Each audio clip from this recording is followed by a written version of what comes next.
Welcome into Overthinking Baseball Cards. This is March 2026. We are really happy to see you. And as you could probably see on the screen, we are not a duo today. We are a trio. So Jason, why don't you introduce our guest?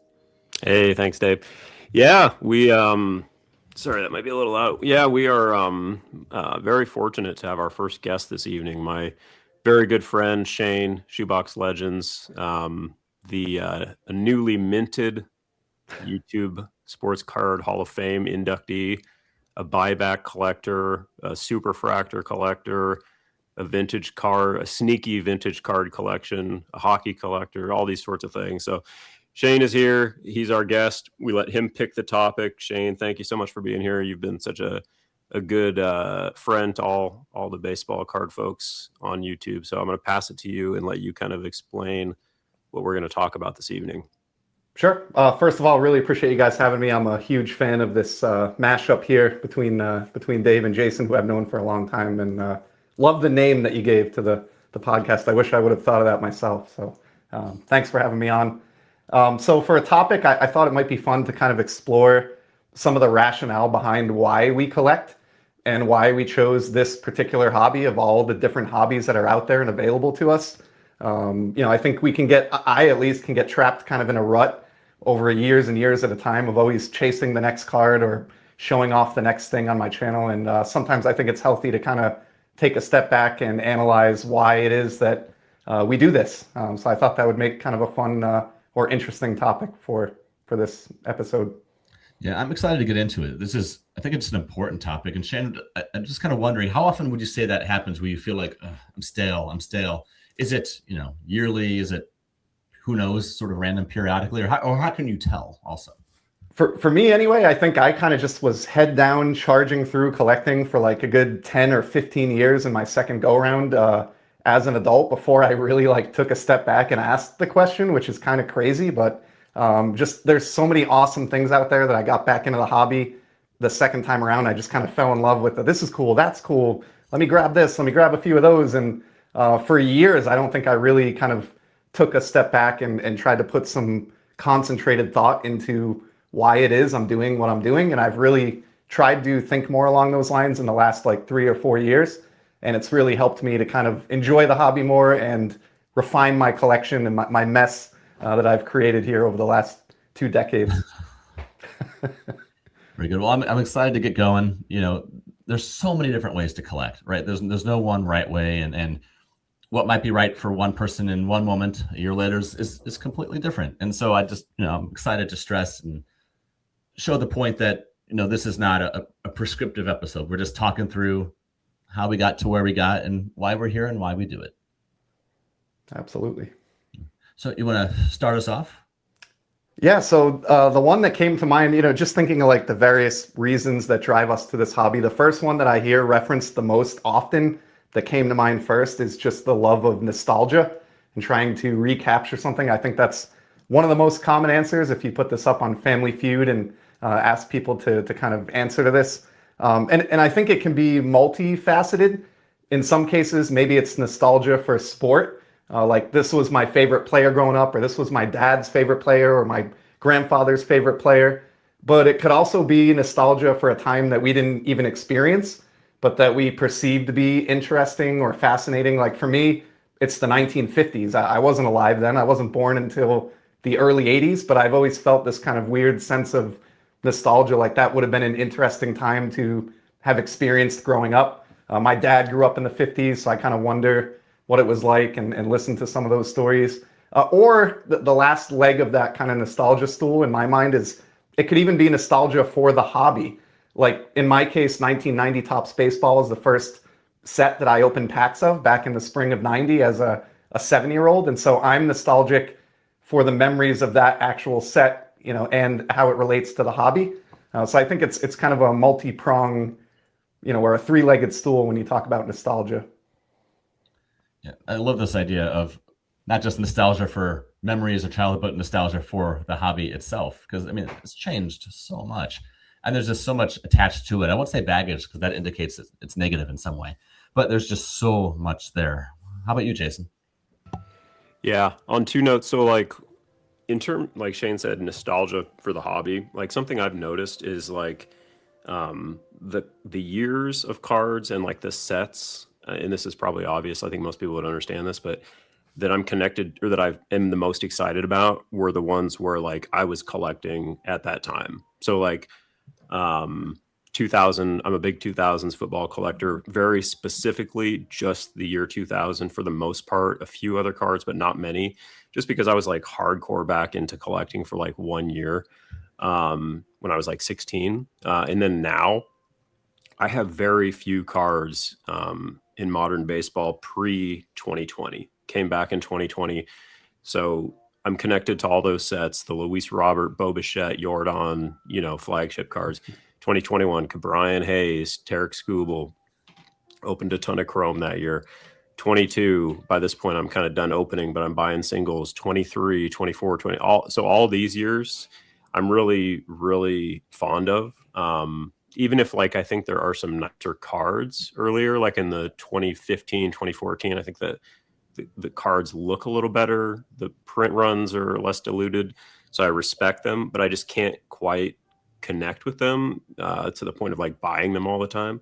And then also, like Shane was saying, like eras where I wasn't even alive, it's a little different because I don't feel like I missed out. Like I feel like I missed out, collecting in the early 2000s or mid 2000s, 2010s. But there was no possible way I could have collected in the 50s. I wasn't there. So I can go back and appreciate those and like build my own nostalgia for it now. Like Shane said, my dad was a kid in the 50s. I'm a big fan of that era of cards, that era of culture, Elvis, Mickey Mantle, all that kind of stuff. So yeah, it's a big driver for me as well. So it was interesting how if you can almost come up with the eras of your nostalgia, right? How you assign certain things to it or remember certain things to it. For me, it's a little different. When I first got back into the hobby in 2020, and it was purely like, going for cards that I thought that I should, Juan Soto, Anthony Edwards in basketball, first Bowman Chromes, and that got stale really, really quick. And I pivoted to nostalgia. I pivoted to the cards that I remembered collecting, Frank Thomas's Leaf Rookie and Bo Jackson and all those. And that was great. And I assembled this stack of highly graded, 80s cards because, hey, you can't have, God forbid, you have a bent corner, just like you did when you were a kid, right? I had this stack. But then that got stale. And I've done a lot of thinking and sometimes some reading on nostalgia and the idea that is it real? Is it some sort of a created idea? Are you remembering something that's even true? And for some people, yeah, and for some others, it's not. So I abandoned that. But then about a couple of years ago, I started using cards for nostalgia, but in a different way. And instead of commemorating collecting or sports, I started using it to, commemorate parts of my life. And so what I've, for example, in my binder, the very, very first page is nothing but cards that somehow commemorate the city of St. Louis. That's where I'm from. I was born and raised there, but except for in my early 20s, I never really went back once I went to college. And so I don't want to move there, but I miss it. And so there's cards of the Arch and cards of the famous courthouse and cards of a building. There's one card of Rick Ankiel where in the background is a building where my family and I would watch fireworks on the 4th of July under the Arch. And I don't know how that building made it into a card, but it did. So I don't know. I've kind of transferred it a little bit into outside of sports in some way. And I'm just using it to remember, sort of, so to speak. Let me ask you guys a question real quick. Sorry, Shane. Go ahead, Jason. I just want to get super meta with this before I forget. Do you guys either of you ever think about collecting? And what I mean by that is lately I've been doing this sort of bizarre thing where I'm just looking through my eBay purchase history just for fun. I want to see like all the cards I bought in 2020, all the cards I bought in 2020. Oh, that was a mistake. That was terrible. That was dumb. That was stupid. That was dumb. That was a good one. That was dumb. So, but I've every once in a while I'll stumble on something that I get really excited about, and I'm like, oh, that was really fun. I remember like buying those, but I don't have any. I found this the other day.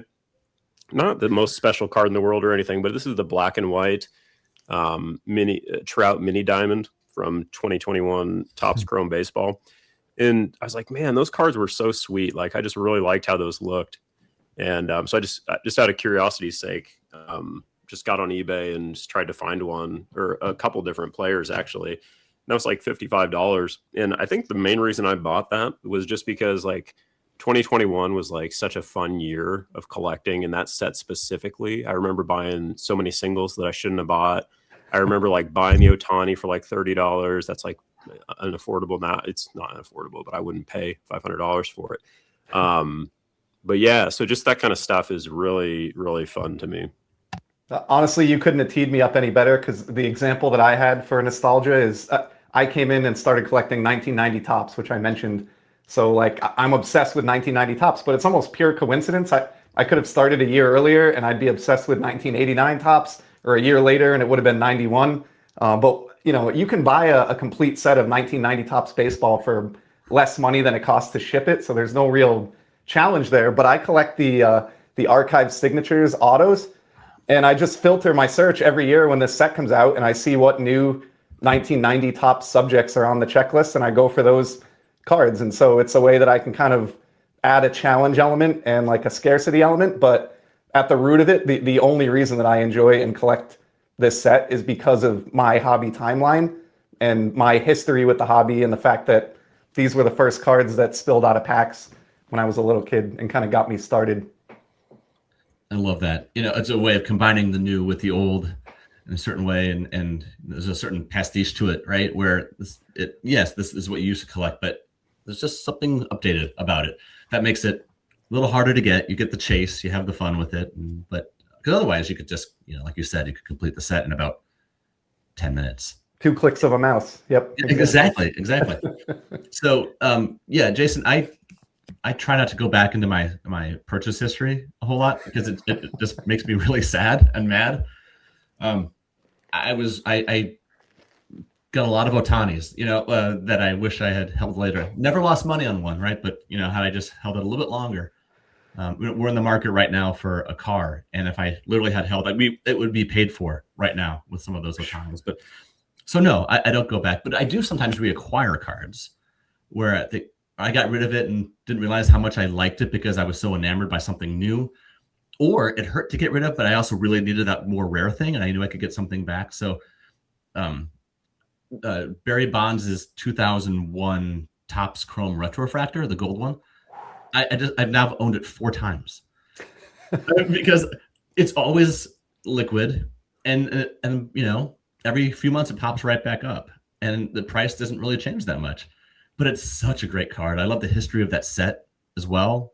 It's the year that he hit 73. There's just so much about it that I like. So I will reacquire, but not so much for nostalgia as I just like it. By the way, here's an Allen Aginter St. Louis Arch card that is the center of the binder page there. Very so cool. Thank you, A&G, for doing that.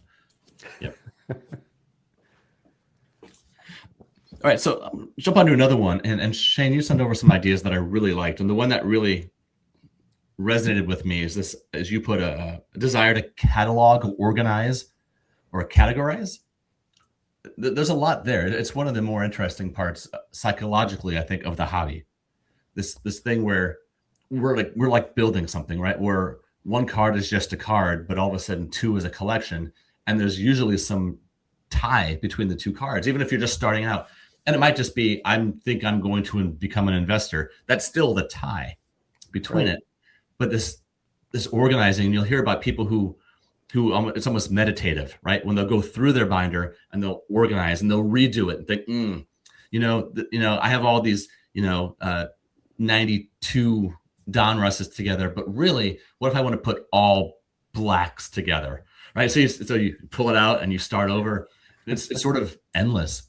But I'm curious, Shane, why did you, or what inspired that selection? It's just something I hear a lot, obviously like set collecting and player runs, and that it's a really common theme. And I suspect, maybe I'm not a psychology major, but I suspect some of it is, in the crazy world we're living in, like you can exert some level of control and organization over this aspect of your life and this part of your life and kind of block everything out while you're enjoying that. I think the word you use, meditative, is a great descriptor for that. How about you, Jason? Do you find yourself sometimes thinking about the methods of them coming together, organization, categorization? Yeah, for me, it's a lot of just like categorizing like my thoughts and my goals and like intentions around collecting. Like every morning, I get up very, very early. And I have about 20 minutes or so before I have to like really get into other stuff. And I just look at my spreadsheet, look at all the I have like a target list or like an opportunities list, like all the cards that are theoretically like I'm interested in. And I sort of like prioritize them in terms of like, okay, this one's the most important. Maybe this one would be after. If this one is sort of like a draft board, if you're imagining like a team preparing for and that's like every day. And I like to watch kind of like how they move around a little bit, like to see like who, how my interests change and how my just like preferences change in terms of what I'm after, in a given, moment or whatever. So it's like some mental sort of, organization, cataloging and that type of thing. And then like the physical aspect of like categorizing cards. I mean, I like to rank them, pull all the slabs out, I put like 3 on a table, look at them. Okay, that's the best, that's the second, that's the third. And then like interweave those into these other stacks and that kind of thing. And then finally, I've started something new that Shane actually inspired, which is the Franken set that I'm kind of excited about. So this is, if anybody's unaware of what a Franken set is, it's basically you can pull cards from any set that exists anywhere. You just have to be mindful of the number. So card number 1 can be from 1952 Topps. Card number 2 can be from 2024 Chrome. Card number 3 can be from 2020 Star Wars. It doesn't matter. And then you kind of pick a theme. For Shane, it was buybacks. And, for me, what I'm doing is just all of cards, any card that exists. Like, what is the best possible set I could possibly build, starting at 1, going to like 500. I love that you mentioned your kind of morning routine and analytics too, because I think that categorization and organization, like in its most basic sense, is set building or doing a player run, but it can be way more advanced than that. And there are a million different ways to slice and dice it. And I've certainly been inspired by your channel, Jason, over the years, all the different angles you look at and the ways you approach. So it's a very wide open book when it comes to this category. It doesn't just have to be, I get a binder, I fill it with sheets, and I methodically work through my 1960 Topps baseball set. There's a million different directions that you could take this attribute. Yeah, for sure. And you never know when inspiration is going to strike and you're going to try to do something different. I put together about a couple months ago, a box of things to send to ComC because I was switching binders and downsizing just a little bit. And I didn't need 9 cards of all those players, right? Because it felt dirty mixing them, right? Between from page to page. But then as I was going through the cards that I was going to dismiss, new inspiration struck. And I thought, oh, wait, I can put, 3 players that way. But they all had to be playing the same decade, or they were players that, were sentimental to me, like Jose Oquendo or something like that. And, but then, then they had to match, right? They couldn't have a chrome in there because the other ones were paper. But why? I'm terrified, for the day that my wife can read my mind and think about how much I think about cards and the way that I think about cards, because she would either leave me or have me admitted somewhere for sure. But it's just absolutely nuts. But it's also really, I don't know, it's calming in a way. And I think you hit something before about there is something there about having some control over something. I think that's definitely worth exploring a little more. But at the same time, there's also the sense of having made something. Like I put this together, you can look at it and it's like, yep, this is, in a way, every collection in the world is unique, because even if there's one card that's different from someone else's, that makes it different. And so something in our histories or in our brains or our experiences, shape what we end up getting and how we put it together. But we're always, life is always going on. So something triggers it and then we have to change it up just a little bit. Yeah, and for me, I don't know how you guys feel, but like most of us as collectors, I think are a mix of these different attributes. Like I don't know too many folks that are just solely in one camp only, where most of us are a mix of a few of these. But to me, this is the one that probably keeps me going back to the well the most and keeps me connected to the hobby the most. Like it kind of like Jason described with his morning routine. Like we could be sitting on the couch at 10 o'clock at night. My wife is watching Netflix, and if I have a notepad file on my phone and my brain's just going 100 miles an hour, maybe I watched an Iowa Dave podcast and things are clicking. Like I could just sit there all night long and kind of plan and map things out, and it's just endless entertainment for me. Oh, it's almost as fun as actually acquiring the cards in some cases, the planning element. Isn't it interesting how other people's collecting, other people talk about collecting, how it then changes your own or makes you think about yours? I hear about 40% of every podcast I listen to, because once they start talking, I start thinking about myself, and then I'm like, oh, I got to back up 30 seconds because I think that was interesting. I should have listened to that. But I just, it's inspirational in a way.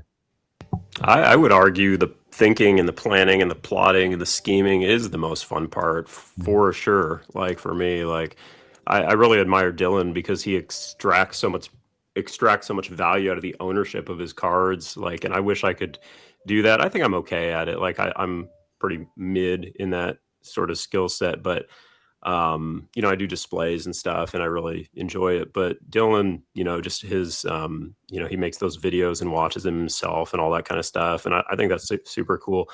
But to me, it's the scheming, it's the planning, it's the strategy. It's like, how am I going to get the cards that I shouldn't be able to get?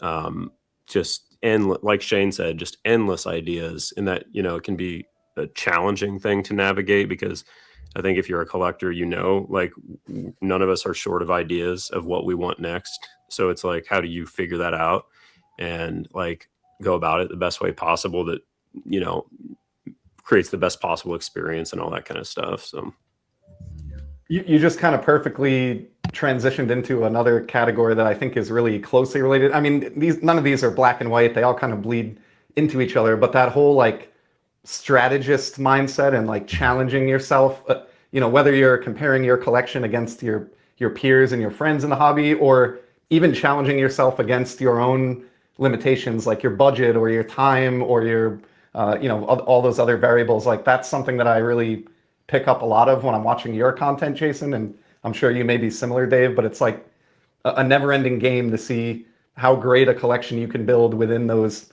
constraints. And I think that's a big part of the hobby for some folks as well. I'm really enjoying that right now. Like in a bull market, it's like the market I think kind of actually sucks for like getting good cards right now, but it's fun. Like the challenge of it, like to find cards you can still really enjoy that you can also afford. Like that's my biggest like angle. Like if I look back, like Dave said, 2020 was the year of a ton of mistakes, like buying stuff that didn't stick and then buying stuff I was familiar with. In 21, I was starting to like experiment and branch out and discover a lot more stuff. 22, I really started to come into my own a little bit in terms of like, okay, like cards like this.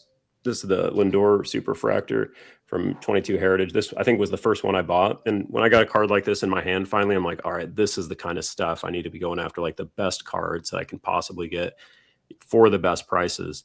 23, the market like was down. I'd say that was like the most foundational year to my collection overall. I bought most of my Superfractors. 24, it was starting to, or it's kind of similar, but getting a little bit hotter. And then last year was pretty difficult. Like it was really hard to add good cards last year. And now it's, excuse my language, it's really challenging. It's why I'm buying, $50 Mike Trout mini diamonds. It's like, there's just not a lot of angles that I'm seeing without like a ton of pivots. So yeah. And then it's like, if you pivot too many times, you're starting to get a little bit uncomfortable and everything feels forced. So yeah, but I like it. I even though it's challenging and it's difficult, it's still really fun to sit at your computer, sit on eBay and be like, all right, what do I got to do here? Like, how can I make this make sense, make it work and not, feel like I'm making mistakes basically. Yeah. And yet we always do, right? Oh yeah. It's never going to stop. For sure. Sorry. Yeah. Yeah. I mean, strategically, I tend to do that mostly for the first card and something new that I want to build. I see something and, I didn't realize that I wanted it. And then all of a sudden I need it. Or I've known that I wanted it for a while, but it wasn't feasible at the time, and then so you have to kind of work for it. But just the way I think, the way I collect is when I want to start a new lane, I got to start with like the foundation, and I don't want to. I know some people correctly say, hey, don't start with a $100 card, start with a $1 card to see if you like it. But no, I'll start with the $1 million card, if I could, which I can't, right? And so what I'll do is I'll start. I really enjoy thinking about, okay, how can I get this card? Not how can I pry it away from someone, but literally how can I afford it by putting as little money as possible into the card. That's one of the fun things. I love doing that. What can I sell? What can I trade? Who knows what I can, whatever it happens to be, or package somewhere, or go to a show and say, who wants to buy these 30 cards? But I love that. And once you realize that you're in range, right, that they're getting close to it, and it becomes real, it's just the most exciting thing in the hobby for me. Yeah, and it's fun that your hobby can be kind of self-sustaining in that sense when you've been at it long enough, for enough years, and you have enough stuff laying around as a result of accumulation, then it's all the more fun to kind of be able to strategize in that way and build upon what you've done so far. So, Dave, you definitely strike me as a guy that's good at projects. Like you had that Jackie, that was obviously a big part of your collecting, and you built a lot of good content around it, and then you did the even all like your series, your podcast. Like you seem to be, I think you're way better at projects than I am. I like to just sort of like pick or chip away at little things here and there, and like, oh, this make all a little something over here. But I'm not as good when it comes to the big cards. Like I've never had the ambition to like go out and buy or to like get like a really big card that I would want. Yeah, and it's not always perfect. Jackie was the first time I was ever able to do it, which is one reason I liked it so much, because before I still am. It was just sort of impulsive, and where I start to save and like, ooh, that's pretty, and then spend the money on something else. Yeah, exactly. Ooh, squirrel. So you just do something like that. But I think Shane might be kind of in the middle of us. Shane goes after some pretty big cards, but I don't. Shane, have you ever gone like sat down and said like, I want a 52 mantle or anything like that? Yeah, I have. So I'll keep this one brief because this is not overthinking basketball cards, and I'm not a basketball card collector. But a few years back, I was kind of going through one of those mental exercises that we were just talking about, and I was like, what is kind of the most iconic card in each major sport that I don't have? Because I'd been back in the hobby for like 15 years at this point, and I want to have kind of a broad collection. So like, what's the one iconic card that I don't own, but that's potentially reasonable or within striking distance if I really sold some things or saved up? And I decided I wanted to get the 86 Fleer Michael Jordan. So I set my sights on one. They were way cheaper. This was like 6 years ago. But I sold over the course of 3 months, like 3 dozen graded cards on eBay. So just all those trips to the post office and listings and photos and packaging, and let all that money build. And finally, after selling, that 36th card, I had what I needed. I pulled the trigger and I picked up the Fleer Jordan, and I still have that in my collection to this day. And I don't miss any of the 36 cards that I parted with. I couldn't even tell you what most of them are here 5 years later. So I've definitely done that out of necessity in the past, because that's a card that with my normal collecting budget would have taken me 6 months to save for. And I know full well I'm not going to go 6 months without buying a card, to Dave's point. So that was the method by which I could achieve getting that card. And it was very rewarding to cross the finish line and know that all that work went into obtaining that. So yeah, I've done that sometimes in the past. So let me take us on a bit of a tangent here. You said that you probably couldn't remember any of the cards that you got rid of in order to get the Jack. What does that mean? We know when these cards mean so much when we get them. We think we need them. We want them. We do need them. And then when we move on, we forget we even had them in the first place. I don't know. What do you think about that? Yeah, I give it a lot of thought, and it's one, a topic I've heard a ton about in the last couple of weeks, and I don't usually get involved in this kind of stuff, is like value, and if you should track value when you're a true collector, and you don't really care about value once you acquire the card. But I used to be that way maybe 15 or 20 years ago, but I've done an about face on that, because with the way the hobby is now, I think it's almost borderline like irresponsible to an extent, and maybe that's too strong a word, but irresponsible not to have a general awareness of what some of these things are worth, especially if you're not enjoying them. And I think when the market is the way that it is now, I feel at least a pull or like a personal responsibility to keep one eye open on the value front because, yeah, oftentimes there are things that are sitting in the back corner of the closet here that, with an inch of dust on the box and they haven't seen the light of day in 3 years. And maybe somebody out there really desires those and is willing to pay a good deal of money. And I've been able to use that to kind of transform and rebuild my collection in the past few years. And, just like I mentioned with the Jordan, I can't think of anything that I've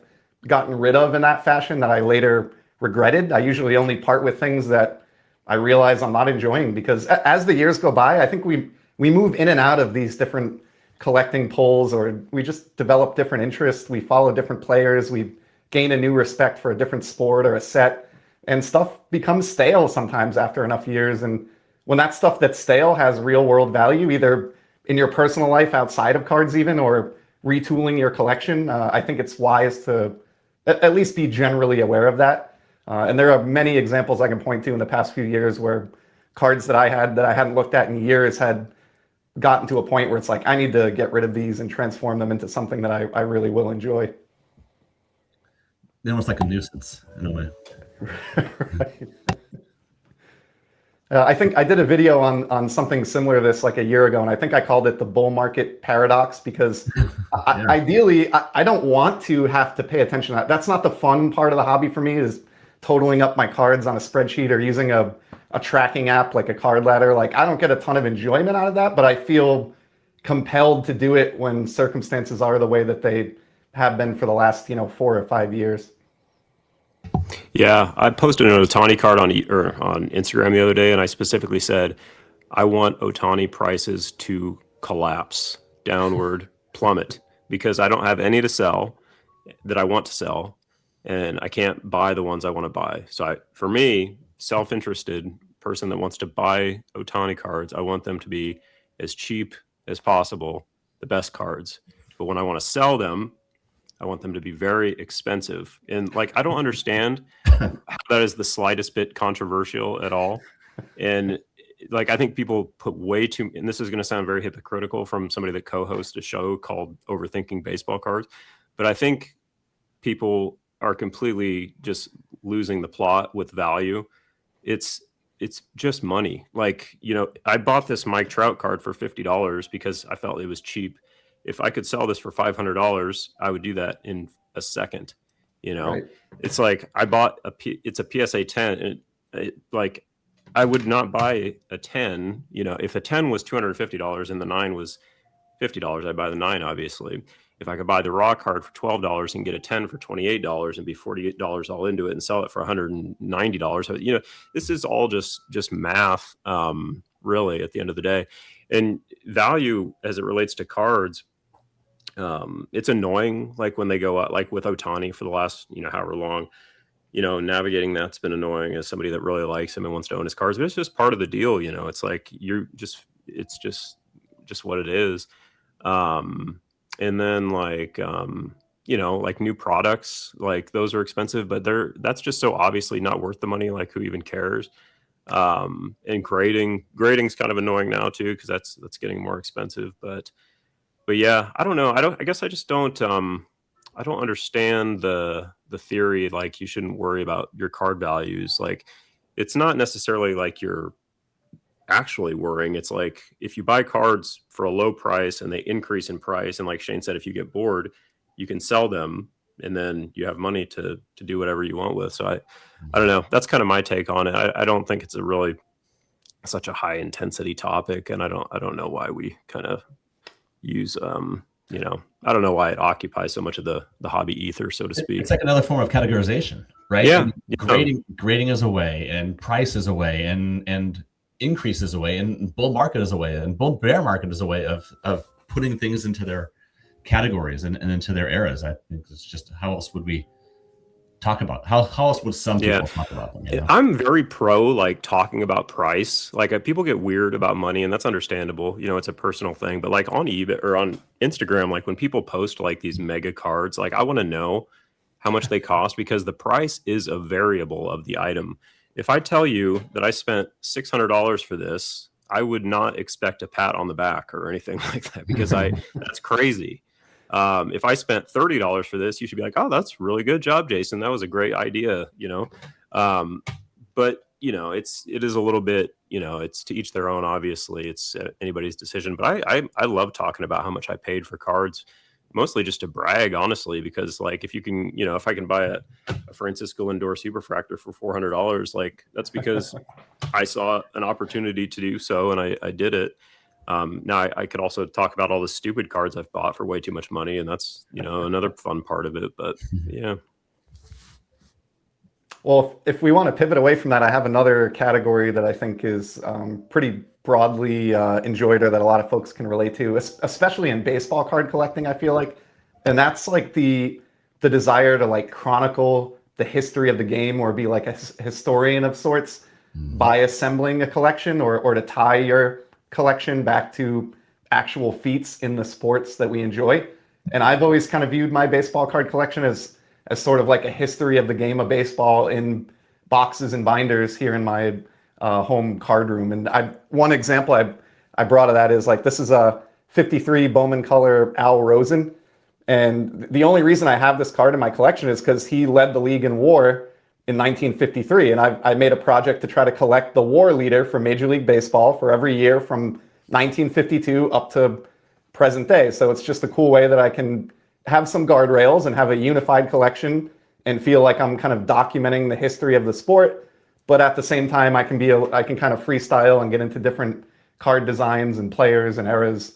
So I've always felt like that's a part of my collecting, at least, or where I get some enjoyment, is kind of chronicling or telling the history of the sports that I enjoy through the cards in my collection.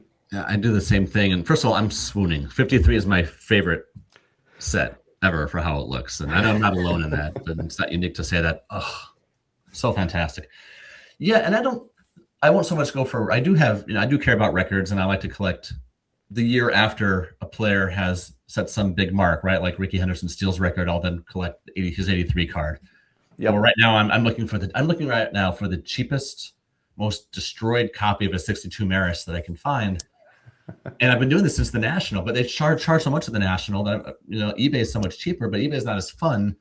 So I'm just waiting it, but I want that. But one thing I like to do is I like to mark the history of the game. I like to mark the history of a player as well.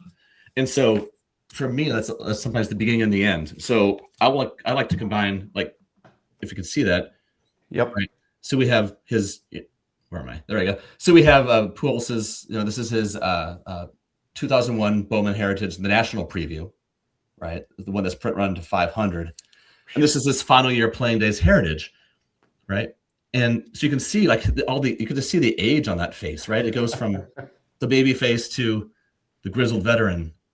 And I love being able to see that and to mark that in a sense. And I originally had the 22 Heritage, the black and white, it's this rare, but I decided I didn't need two of the same image, and I love black refractor, so I kept it. But yeah, just being able to put them together, they're not nearly as much fun as when I said that the wrong way. When I look at them apart, I don't enjoy them nearly as much as when I have them together side by side, and I can see 21 years of life in his face. Love it. Yeah, I really like prime era, like peak player, like peak Ohtani, peak Trout, peak Bryce Harper, whoever. Like that 2014, 2015 Trout, those two cards specifically. He had another great year. I mean, it does, like Shane's doing the war leaders thing, so it's similar to that, but I guess I'm not quite as specific on it. It has to be like that season, just like I have this Ohtani that I really like. This is from 2021. It's his Mother's Day. That was his first MVP, really kind of his breakout. This has always been my favorite Ohtani flagship card. Most people probably wouldn't say that. But I just think for him specifically, this was the year he became Shohei Ohtani, like we know him now.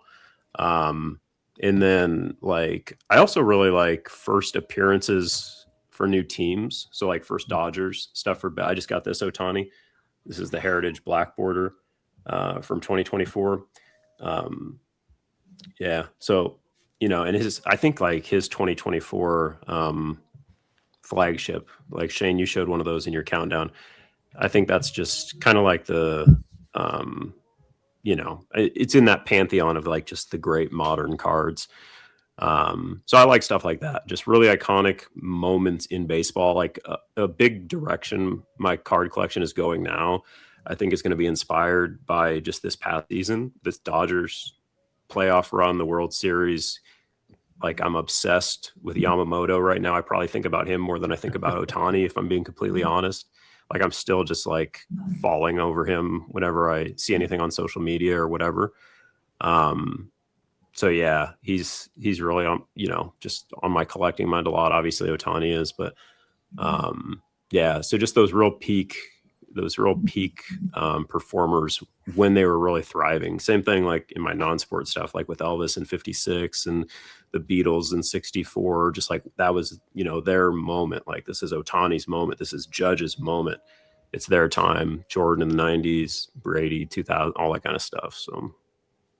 I love it. I mean, and there's 3 different approaches just within the same kind of attribute or overarching category from 3 collectors who happen to be on the screen, but there's an infinite, number of pathways you can go down just under that one kind of category. So it's fascinating to me. I've never been, I've been back in the hobby almost 20 years, haven't been bored once. There's just so many different areas to pursue.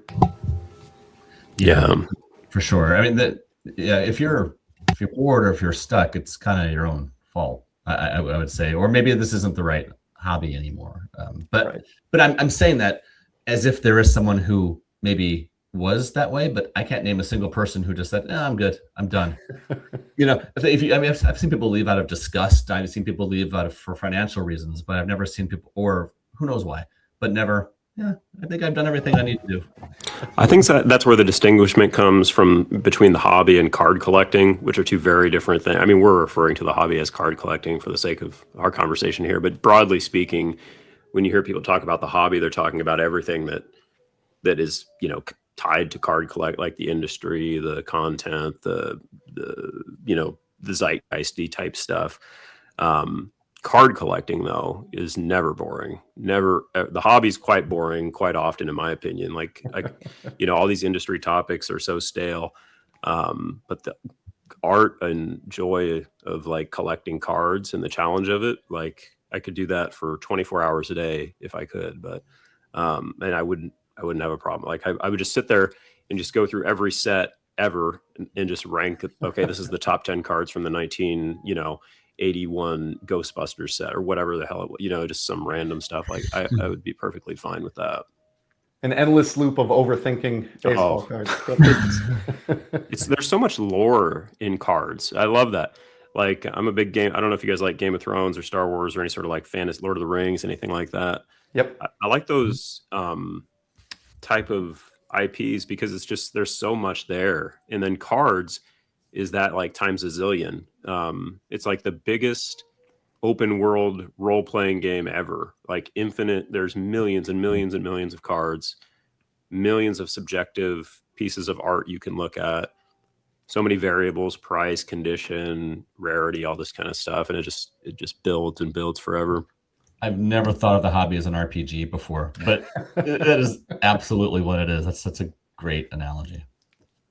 Yeah, and you touched quickly on one towards the end there that I think is another common one that I hear about our hobby, which is like just appreciating the aesthetic appeal of a card and kind of viewing them all as like little pieces of art. And I brought out one example of that I always think back to, which is this T207 Jack Barry card. I mean, I don't know anything about this guy, but I just think this card, like visibly, is just so awesome. And it's one of the clearest examples I can think of many in my collection where I have the card just because I think it's beautiful, like in and of itself, apart from its history and its classification and its place in the hobby or the biography of the subject or any of that, just the sheer aesthetics of the card. It's just something beautiful that I enjoy looking at. Yeah, and that's the beauty of Stadium Club for some, right? They're so amazing. I'm glad this is a nice push into the aesthetics, and I'm glad we got a chance to talk about it. That card was I had seen that. I saw that card years ago and I'd forgotten about it. And that is just an amazing image. It's a gem. Yes, not an expensive card and not a well-known player, but it's a gorgeous baseball card. Yep. Yeah, I think it was Southern Collector 14 about a week ago or so. He posted I don't know if it was an old Judge or an old Ginter or whatever, 19th century, but it was of a player with their dog in the frame. And, it's like, when do you see that? Yeah, I mean, I know that, Shohei has cards with decoy in it, but, 150 years before that, there were already pictures, right, of players and their dogs. And I love that. I'm going to show one as well. I'm glad to talk about aesthetics. This is one, Jason, I don't think you know that I have this, but we've talked about this in the past. And it's not just aesthetically pleasing, but it's also almost symbolic in a way of who this player is and what his career has been like up to this point. And it's the 21 Topps Chrome Juan Soto variation. Love that card. Yeah, it's great. It is symbolic of what he's been. He's always walking away to new teams. His bags are always packed, right? He's always walking away, going somewhere. Now, it's beautiful. It's red, white, and blue, nice. And just what a card. But at the same time, he's leaving. He's always leaving. He is a 27-year-old journeyman at this point. So when I look at that, I think my first thought was, man, that is a good-looking picture that's different. It reminds me of I think it's a 19 Stadium Club Mookie Betts where he's walking back into the tunnel. But then realized, he also has his bags packed. Of course he does, because he's Juan Soto, and he might play for all the teams at some point. Who knows? Maybe Cohen will get frustrated with the Mets and that's it. No more Soto, and he'll ship him somewhere else. They can put him on the Bobby Bonilla plan if they have to. Worst case. $20 million a month for the next 40 years. And, yeah. Don't you guys? It seems like more and more people are talking about like aesthetics, and I know eye appeal is a big conversation and whatnot, but I still think it's like a very under discussed topic relative to like the rest of the variables. I did a poll on Instagram a while back, and I asked like which of these things would be like kind of a deal breaker. And one of the options was like, does the card look good? And I think that's something that doesn't get discussed enough, especially with new cards. People will be like, oh, this is the auto. This is the lowest number one. This is the whatever version. But it doesn't matter if it's ugly. Like, and I know that's obviously subjective. But broadly speaking, you can kind of tell a nice photograph from an awkward one, a nice border from a clunky one. You know what I mean? There's generally, 70% like it, or 80, or sometimes like, I don't know anybody that doesn't like the 24 Ohtani flagship image, or the, I don't know, the 2011 Trout or something, just whatever. Then you get cards that are iconic, but there's a lot of conflicting opinions on them, like the 52 Willie Mays. I know some people don't like that much. The 50, I don't know, the 57 Mantle, I've never been super crazy about, but I can kind of, I think it's just a little too dark. Like, I'm just not crazy about it. But yeah, I think just generally appearance is not, I don't know. I don't know if it's just because it is so subjective and people are just like, well, who cares? It's people want those hard and fast variables, like number to this, signed, PSA, just, is that simpler? I don't know. So I think it's a great point, because I've noticed it even in my own collecting, where like I can get so hyper focused on some of those analytical details that the look of the card almost becomes an afterthought, and I maybe realize it after I've acquired it, or it just doesn't come to mind. So yeah, that's I'm actually really struggling with this right now with a card I'm like going teeter-tottering on. I can't say what it is because I might buy it, but it's rare. I don't think people understand it. It's you can guess what player it is. I just don't like the picture. It's really bothering. Like, I'm trying to force myself to like the picture because I want the car. I'm trying to talk myself. I'm like looking at it from different angles and being like, is this okay? And looking at like different versions of it and like different like grading scan. I'm just like, I can feel it that I'm forcing it. Because everything else about it is perfect, but it doesn't look right. It just doesn't. It'll drive you nuts too. I mean, it's my experience. If you end up getting it and settling, it's going to drive you nuts. I think sometimes cards can be so unaesthetically appealing that they almost become famous in a way, like the 58 Brooks Robinson, right? Oh, dude, yeah. I mean, they did him so dirty with that card. It's just brutal. But now it's infamous in the hobby, right?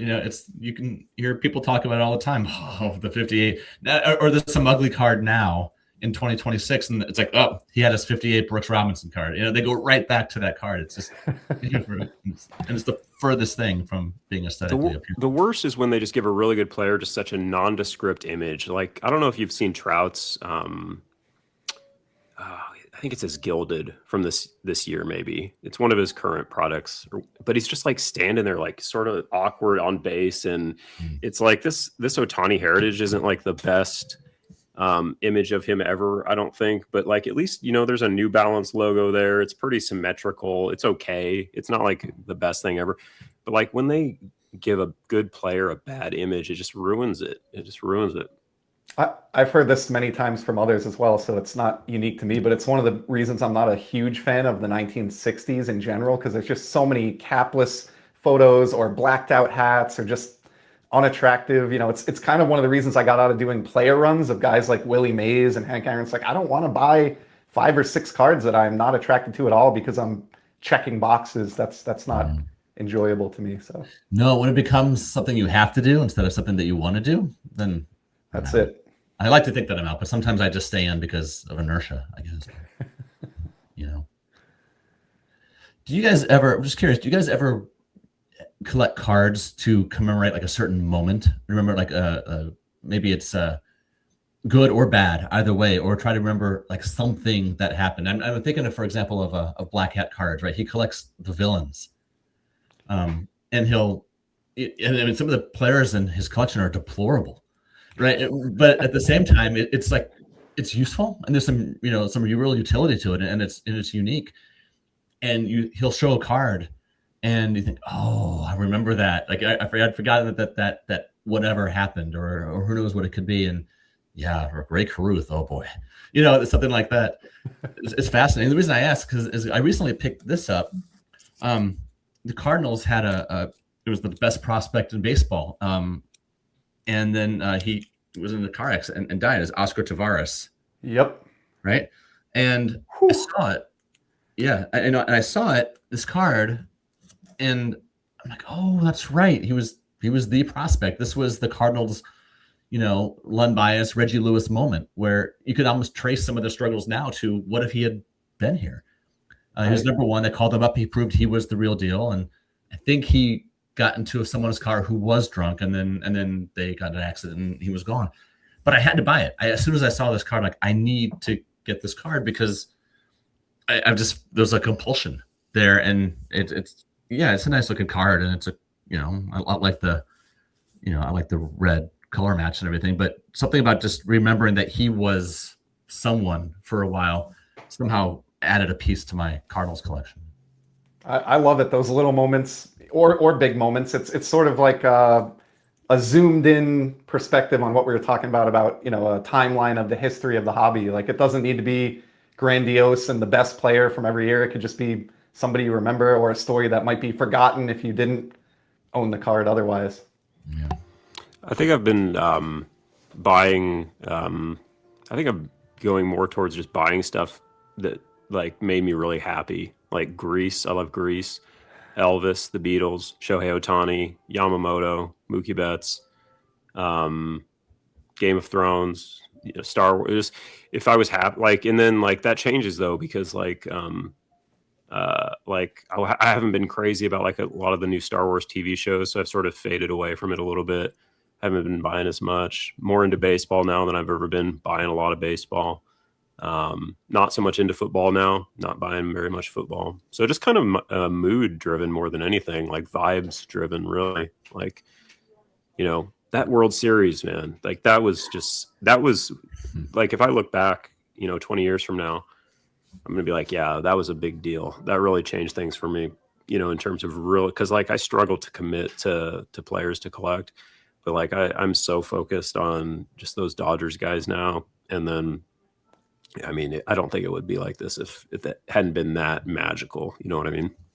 That World Series was great for baseball. That was one of the first World Series I can remember in a long time where throughout the game, you're just getting texts from buddies. Are you watching this? Can you believe that? Or Yamamoto cleaning out the dugout after throwing a shutout and sticking around to clean up the trash afterwards, and just so many. Yeah, it's just those awesome little moments. details, those little, or like him warming up with the boomerang or whatever it was beforehand.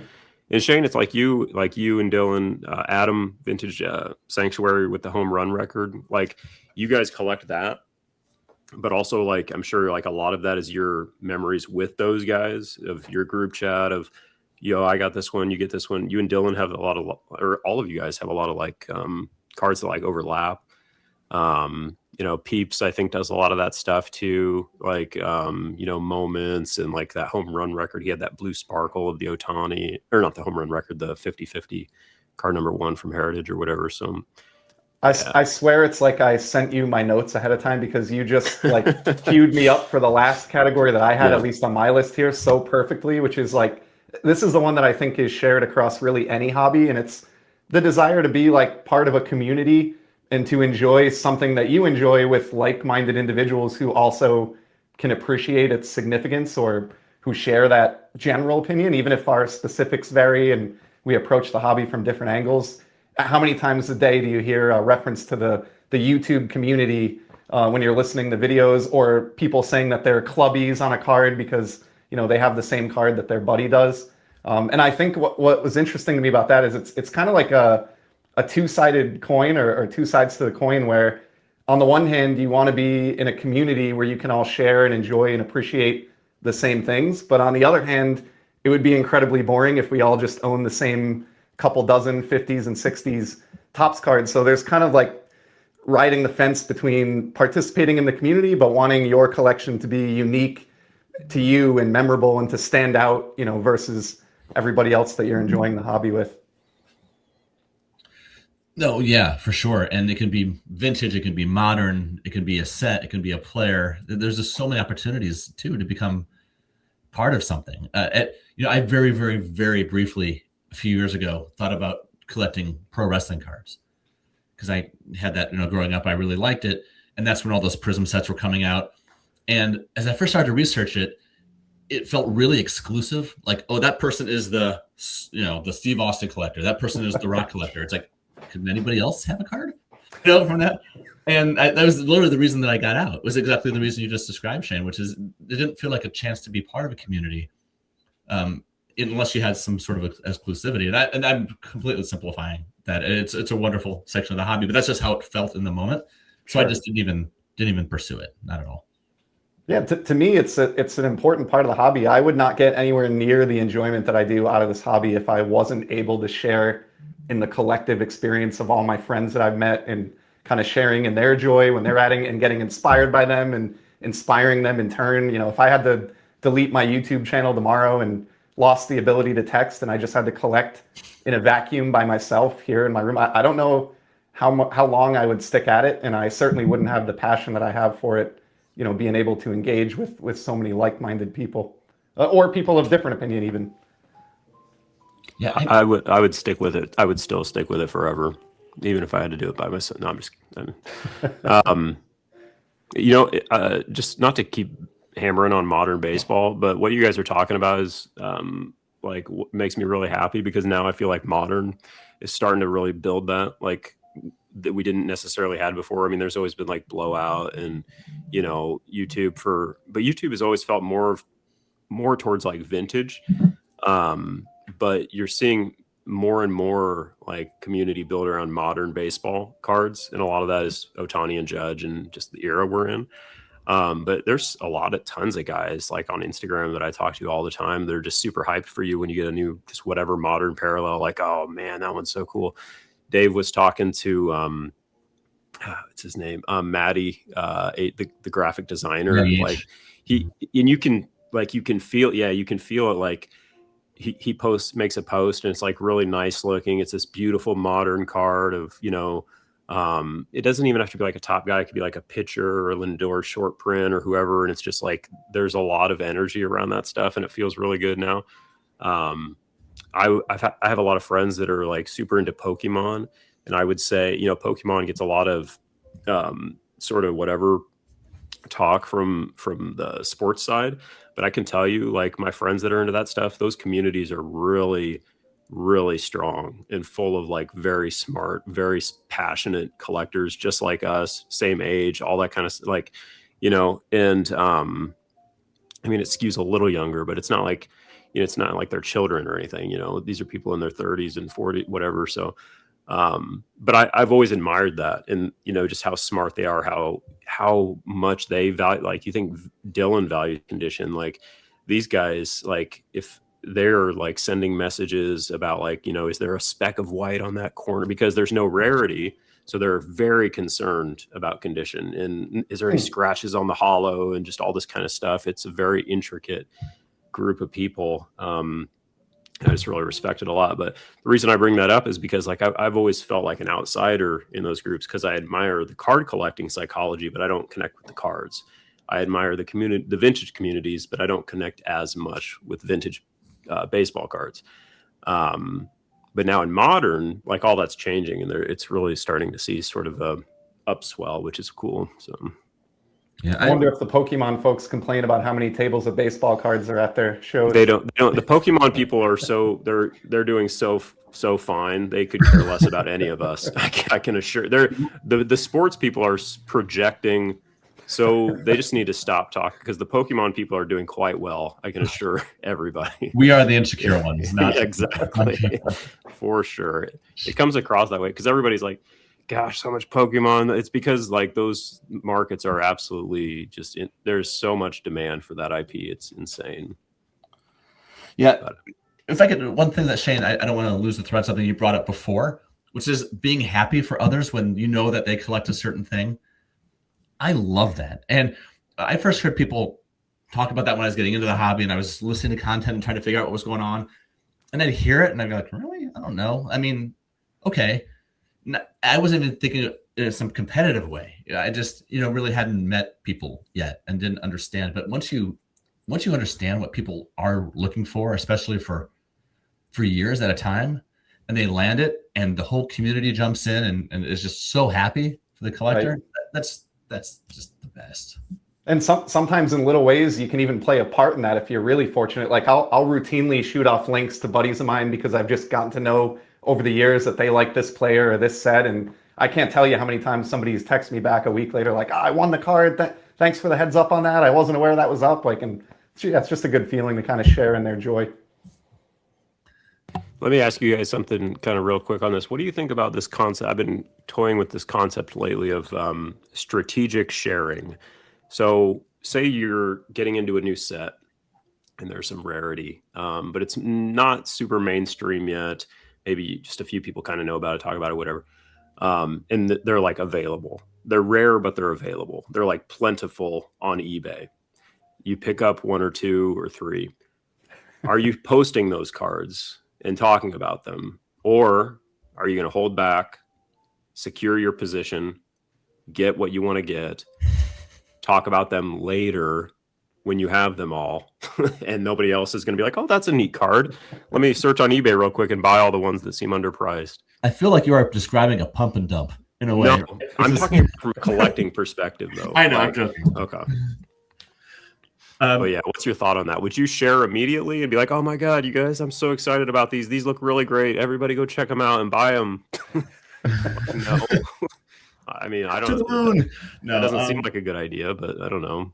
Some people are the opposite. I'm sorry, I'm answering my own question, but some people are the opposite. They'll be like, oh yeah, share. Get everybody excited about it. I don't agree with that. It takes me a while before I'll share something.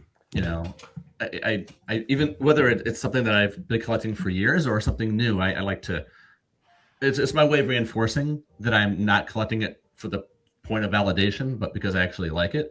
Mm-hmm. But you were asking it sort of hypothetically, like, would we? But I already do that. Like there's something that I've been collecting now for probably about a year that I haven't shared yet, and it's not because but others collected. It's not something ultra rare, but it's still something that can be competitive. But I don't share it because I like to have a little something for me. I look at my IG page, you can see a ton of stuff. Yeah. But this one is like, this is kind of mine right now. And at some point I'll share it, but I'm kind of having fun just being with me on this one. Yeah. Shane, you go ahead too. Sorry. No, honestly, I love that answer. I couldn't have answered it any better myself. And I've been on YouTube over 5 years now, and I still, the majority of my cards I have not shown, or at least half of them Jeez, anyway. And I've got really? all kinds of side projects and things. It's just like Dave said, it doesn't all need to be Uh, for the channel. Some of it I just like enjoying on the side. And it's not even necessarily a case of like trying to be protective until I'm done with something. It's more, I just don't feel the pull to share that, or maybe a time will come down the line. So yeah, I think that was a great answer. I'm very pro gatekeeping when it's like a very how should I say this? Like it's something you found, you didn't find it. I mean, you became aware of it. You admire it a lot. It seems underpriced. It's plentiful, but you don't want to rush. So why would you like give away your best ideas? Like when you can just kind of, oh, okay, one or two here, wait a month, one or two there, see if any more pop up, see how you feel about it. If you start posting those cards and say 1,000 people see a post or something like that, it only takes one person to agree with you and be like, oh, those are kind of neat. I should go check those out. And that is the most frustrating thing. Like, but also you're so excited about it that you want to show them because you want to talk to people about it. They look cool. You want to take pictures. You want to get, all this, whatever validation and that type of thing. But yeah, I'm with you guys. I'm getting into some new sets now, and I don't want to talk about them at all, like until I'm done. And sometimes there's a middle ground too, right? Like doesn't need to be a video on your channel. Maybe you just chat with one or two friends privately and kind of bounce it off them without kind of blowing it up. If you trust them exactly. to not share your taste. So yeah, I think I could I can't remember if it was Adam's video or it might have been one of his where he was. It was one of you guys with the Judge 2022 cards. Like you were talking about how they were you guys were all kind of hyping each other up and getting competitive about them or whatever. And you guys were just, the prices were going up just amongst your own purchases and whatnot. So, I've seen it happen countless times over the years. So for better or worse. Yep. It's funny. There's a card that a friend and I have both been waiting to pop up, and 2 days ago it popped up, and we have not chatted since. Like we're just we are absolutely. I know that we are waiting for the card to pass, and then we can rekindle the friendship at that point. Yeah, you cut the tension with a knife, right? Yeah. I have a couple of threads like that with hobby pals, and a card will go up, and then somebody will just casually say, I set a snipe on this, just FYI, just kind of laying claim to a card that they feel like others may be bidding on. So I think this is why I struggle to make consistent videos on YouTube, because like the one thing I want to talk about the most is like why I'm buying what I'm buying. Like that's the most interesting thing in card collecting is why are you buying what you're buying? But I can't talk about that because it just hurts me. If anything, like, so I don't want to just keep showing the same cards over and over again and all that kind of stuff. But this guy on Instagram I talked to, Ball Cards in the Attic, he made a video one time where he literally scrolled through his entire watch list. And that was probably the coolest like hobby video I've ever seen, just because you got that real in the moment, in depth psychology. Like that one's overpriced. That one looks cool. Maybe on that, like, that's what we're all doing all the time, but you can't share that with people. You know what I mean? So it's like, that is the most, sort of just in-depth, really collector psychology there is, in my opinion. But the reason is because you can't, like, I can't show Shane my watch list. If he sees the Otani card that I want to buy next, he might buy it, so.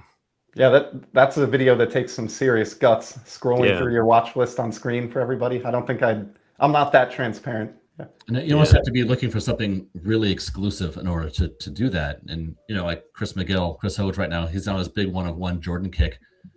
But I imagine the market for Jordan one-on-ones is pretty small. So he can talk, but every card that he wants right now and is targeting.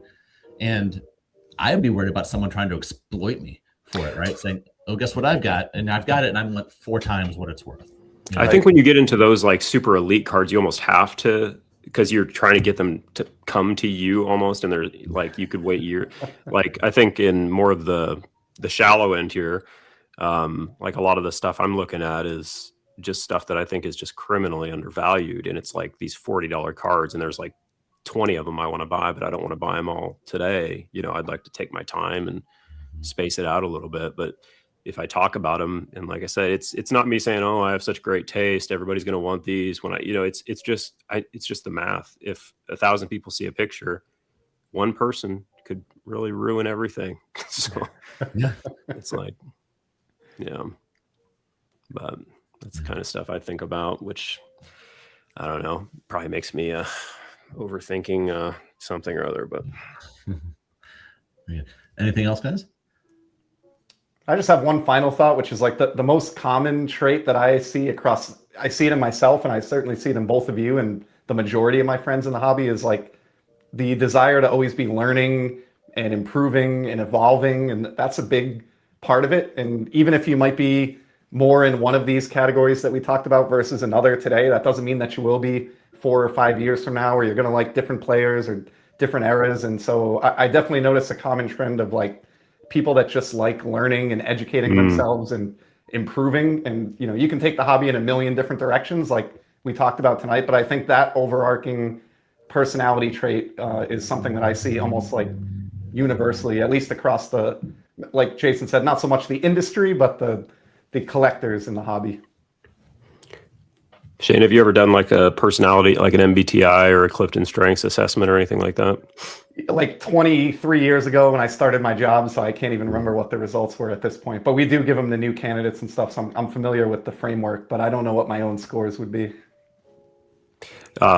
Me and Dave have talked about it just very briefly, but I think there's with Clifton Strengths, there's one called Input, like it's one of the themes, and I think a lot of collectors probably have that. And it's basically, I wrote some, basically you generate a lot of possibilities. You like to collect and archive, and you generate more possibilities than you can handle or fund.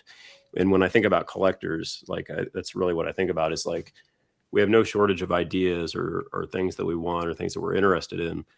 And it's just like, how do you make it work? How do you manage yourself? How do you, pick a lane or, whatever, focus, all that kind of stuff, however you want to phrase it. And I think the learning side of it really complements that too, because it's like you're challenging yourself to really, think about, what makes sense for me? What do I like the best? What is the most significant? All that kind of stuff. And really trying to, sort of narrow the scope there.